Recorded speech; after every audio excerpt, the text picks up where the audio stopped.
প্রিয় ভাইরা, আবার এই তুরস্ক যাওয়ার পরে কিছু শিক্ষা আমি নিয়েছি। আসলে এই জন্য আল্লাহ তাআলা বলেছে কুল সিরু ফিল আরদ, জমিনটাকে তোমরা ভ্রমণ করে করে দেখো। এগুলো দেখা দরকার আছে। কেন দরকার? কিছু আলোচনা পাবেন যে আলোচনাগুলো আসলে সফর না করলে, না দেখলে বোঝা যায় না। এই জাতিটা এমন একটা জাতি, কামাল আতাতুর্ক, এই ভদ্রলোক অটোমানদের একজন সেনা ছিল। এই যে সুলতান সুলেমান, অনেকে দেখেন না, ওনার কবরটা জিয়ারত করলাম। নাটকে তো একটা রূপ দেওয়া হয়েছে, কিন্তু এরা এমন বীর ছিল, যেই জায়গা দিয়ে গিয়েছে সেই জায়গাটাই কালেমার পতাকা চলে এসেছে। সুবহানাল্লাহ। আর্তুগুল গাজী, ওনাদের কবরগুলো জিয়ারত করেছি পয়সা খরচ করে করে, আল্লাহ করাইছে। ইব্রাহিম আলাইহিস সালাতু ওয়াস সালামের সেই কূপ যেখানে তাকে আগুনে নিক্ষেপ করা হয়েছে, এখনো সেই কূপ আছে। আসহাবে কাহাফ 7 জন যুবক 309 বছর ঘুমিয়েছিল তাওহীদের সাক্ষ্য দিয়ে জালেম বাদশাহ রোশানল থেকে রক্ষা পাওয়ার জন্য। 309 বছর যে এই আসহাবুল কাহাফের 7 জন যুবক যেই গুহাতে ঘুমিয়েছিল, সেই গুহাটা আল্লাহ জিয়ারত করাইল। যে কথাটি বলতেছিলাম সেটি হচ্ছে, এক একটা দেশের কালচার এবং ইসলাম মানা ধরন এক এক রকম। কামাল আতাতুর্ক যখন ক্ষমতায় আসলো, ওই ফ্রান্স, ইংল্যান্ড এদের সহযোগিতায় আর কি, আসার পরে সে আদেশ জারি করলো যে আজ থেকে এই তুরস্কে আরবিতে আজান আর দেওয়া যাবে না। নাউজুবিল্লাহ বলেন। কোনো ঘরে কোরআন থাকতে পারবে না, কোরআন থাকবে কিন্তু তুর্কি ভাষায়। বাংলায় যদি আজান দেয়, আল্লাহ মহান, আল্লাহ মহান, আরে বুঝেন নাই, আল্লাহু আকবার এটার অর্থ আল্লাহ মহান না। এখন কেউ যদি আজান দেয় আল্লাহ মহান, আল্লাহ মহান, আপনারা কি স্থির থাকবেন নি? হ্যাঁ, দৌড়াইবে রামদাও নিয়ে, যে ইমামের কল্লাটা আগে ফেলায় আর মুয়াজ্জিনের চান্দিটা আগে ছিলি নাকি? এতদিন শুনে আসলাম আরবিতে আজান, এখন এসে বাংলায় আজান শুরু করছে। এই তুরস্কে 1 বছর না 2 বছর না 80টা বছর আরবিতে আজান হইতো না, আজান হইতো মাতৃভাষায়। এই কামাল আতাতুর্ক চাপায়া দিছিল। রাতারাতি একটা জাতিকে চেঞ্জ করে ফেলছে। আরবিতে কথা বলা যাবে না, ফার্সিতে কথা বলা যাবে না। ওই যে এই ইটালিয়ানরা, ইউরোপের ওরা যে ভাষা ইউজ করে, ল্যাটিন আর এই তুর্কির সংমিশ্রণ, এই ভাষায় তাদেরকে কথা বলতে হবে। একটা জাতি আজকে রাতে যদি ঘোষণা করা হয় যে কালকে সকাল থেকে কেউ বাংলায় কথা বলতে পারবে না, লিখতে পারবে না, আপনার কলিজার মধ্যে শান্তি লাগবে না, আগুন জ্বলবে। একটা জাতিকে রাতারাতি চেঞ্জ করছে আতাতুর্ক। প্রিয় ভাইরা, আবার যে কথাটি বলছিলাম, তো তাদের দেশে যে ইসলামটা পালন করা হচ্ছে। আয়া সোফিয়া মসজিদে নামাজ আদায় করতে গেলাম, ইমাম সাহেবকে দেখছি কোটটাই পরে ঢুকতেছে। কোন মসজিদে? আয়া সোফিয়ায়। জুমার নামাজ পড়েছি গত 2 জুমা আগে।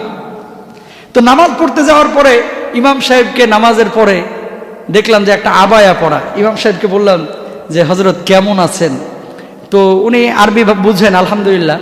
তো উনি বললেন ভালো আছি। আমি বললাম আপনাদের রাষ্ট্রে ইসলামের অবস্থাটা কিরকম?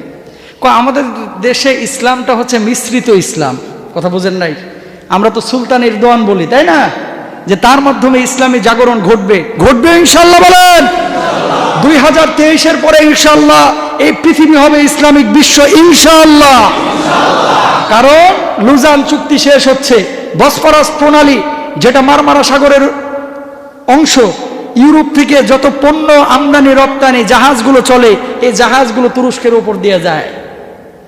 ওই লুজান চুক্তি যখন হয়েছিল 1921 সালে, 1922 সালে, তখন তারা বলেছিল যে এই বসফরাস প্রণালী আমরা ব্যবহার করব, কোনো ধরনের ট্যাক্স টুক্স আমরা দিতে পারবো না। কথা বুঝছেন? এই 100 বছর তারা ফ্রি ওই দিক দিয়ে যাতায়াত করেছে। কোটি কোটি ডলারের পণ্য আমদানি রপ্তানি করেছে, একটা টাকাও তুরস্ক পায় নাই। ওই গ্রিসের অনেক উপদ্বীপ যেটা তুরস্কের অধীনে আছে, আন্তর্জাতিক আদালতে গেলে তুরস্কের পক্ষে রায় আসবে। তো ওরা বলতেছে যে না, এগুলো আমাদের। তো বলতেছে তারা আন্তর্জাতিক আদালতে চলো। ওরা বলে না, আন্তর্জাতিক আদালতে যাইতে রাজি না, আমরা ইউরোপের আদালতে যাব। কারণ কি? ইউরোপের আদালতে গেলে তুরস্কের বিপক্ষে রায় আসবে গ্রিসের পক্ষে। আর কথা বলেন না কেন? কথাগুলো বলার উদ্দেশ্যটা কি? উদ্দেশ্য হচ্ছে কাফের, মুশরিক, খ্রিস্টান, ইহুদি, বাম, রাম, ছাগল চোর, মুরগি চোর, ভেড়া চোর সব একমাত্র আলেম উলামা এবং মুসলিমরা বিপক্ষে, এবং তারা ভিন্ন ভিন্ন হয়ে গেছে। ঠিক কিনা ভাইরা? ওরা মুদ্রার এপিঠ ওপিঠ, খ্রিস্টান, নাস্তিক, মুরতাদ সব এক। আর খালি আমরা মুসলমানরা হচ্ছে ভিন্ন ভিন্ন।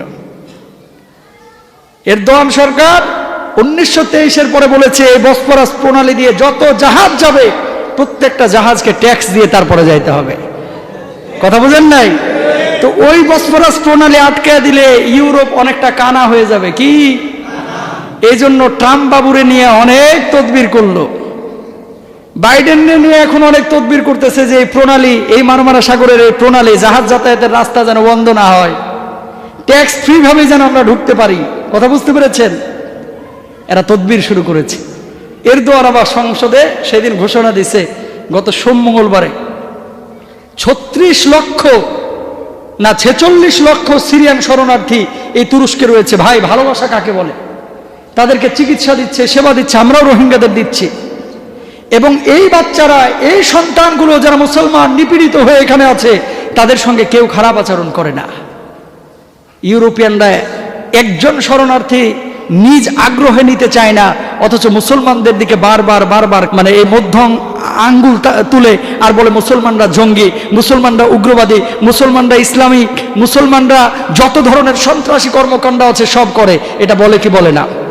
ওই ফ্রান্স বলে, ইটালি বলে।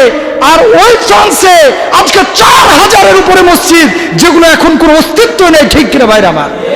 নবীকে নিয়ে গালমন্দ করছে। সব দোষ মুসলমানদের। প্রিয় ভাইরা আমার, 1923-এর পরে লুজান চুক্তি শেষ হবে, তুরস্ক তার সমহিমায় জেগে উঠবে এবং ইসলামী রেনেসাঁ সারা পৃথিবীর বুকে আবারও কালিমার পতাকা উড্ডীন হবে ইনশাআল্লাহ। শুধু আমাদের মধ্যে ভাই ভাইয়ের সম্পর্ক ঠিক রাখতে হবে। মুসলমানরা বিভেদ তৈরি করা যাবে না। আমরা এক। তুরস্কের মুসলমানরা আমাদের ভাই, হিন্দুস্তানের মুসলমানরা আমাদের ভাই। ঠিক কিনা? ওই মায়ানমারের মুসলমানরা আমাদের ভাই। ঠিক কিনা ভাইরা আমার? ওই সিরিয়ার মুসলমানরা আমাদের ভাই। ঠিক কিনা ভাইরা আমার? কাফের মুশরিকরা মূলত মুসলমানদের টার্গেট না, তাদের টার্গেট হচ্ছে ইসলাম। ঠিক কিনা ভাইরা আমার? এই জন্য মুসলমানরা তাদের পাতানো ফাঁদে পা দেয় আর মুসলমানরা ক্ষতিগ্রস্ত হয়। তাদের পাতানো ফাঁদে সামান্য সামান্য ইস্যু নিয়ে আজকে মারামারি, হুজুরদের মধ্যে আওয়ামী লীগ, বিএনপি, জাতীয় পার্টি, অমক তমক, একটা হিজিবিজি অবস্থা। ভাই, এইভাবে আসলে একটা সমাজ সুন্দর থাকতে পারে না। এই জন্য আমরা সহনশীল হই, আমরা উদার হই। যেভাবে আল্লাহ রাসূল দিন প্রচার করতে বলেছেন, আল্লাহ তাআলা আমাদেরকে দিন প্রচার করতে বলেছেন, দিন কায়েমের জন্য চেষ্টা করতে বলেছেন, সেভাবে আমরা চেষ্টা করি। আল্লাহ তাআলা আমাদের বোঝার তৌফিক দান করুন, বলুন আমিন। তুরস্ক থেকে আসার পথে আমার ট্রানজিট ছিল কাতার এয়ারপোর্টে, 8 ঘন্টার ট্রানজিট। তো ট্রানজিট পয়েন্টে আমি মাস্ক পরা ছিলাম, অনেকে চিনে নাই। মাস্কটা যখন খুলে, কতক্ষণ আর মাস্ক পরা যায়? প্রায় 6-7 ঘন্টা ওখানে বসা।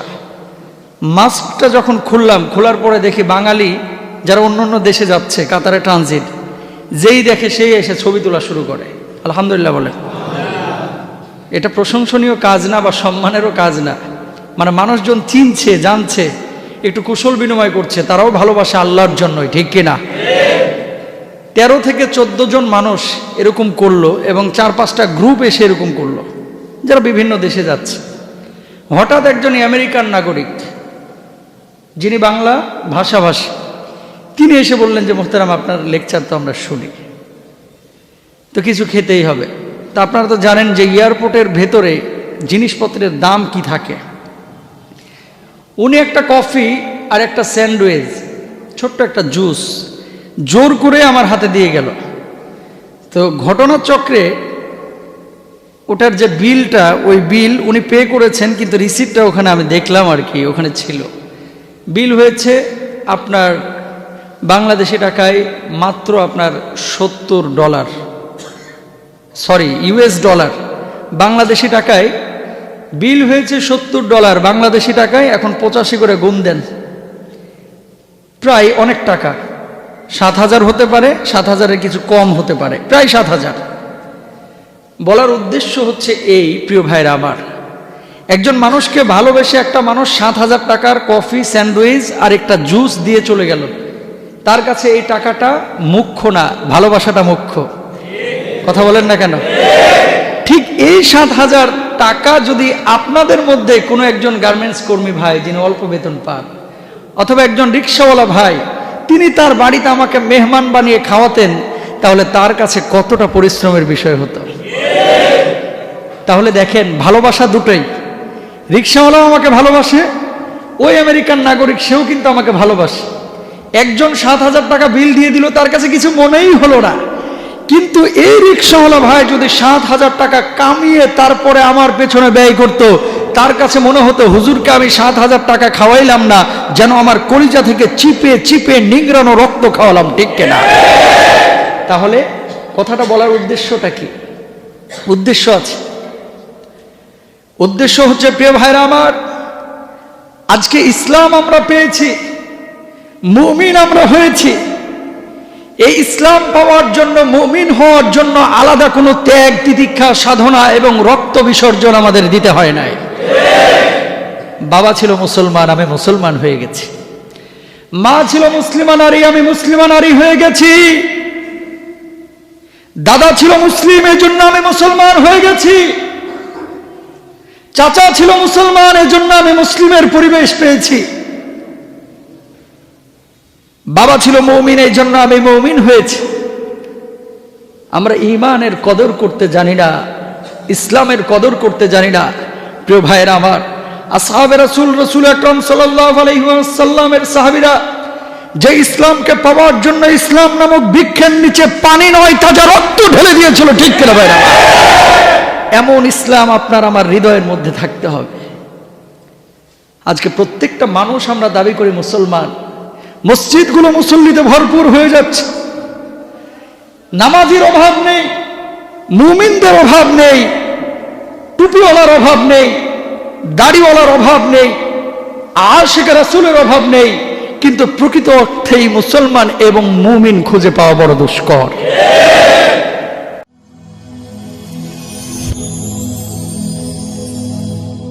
Rose TV 24. Enjoy by listening to the Holy Quran.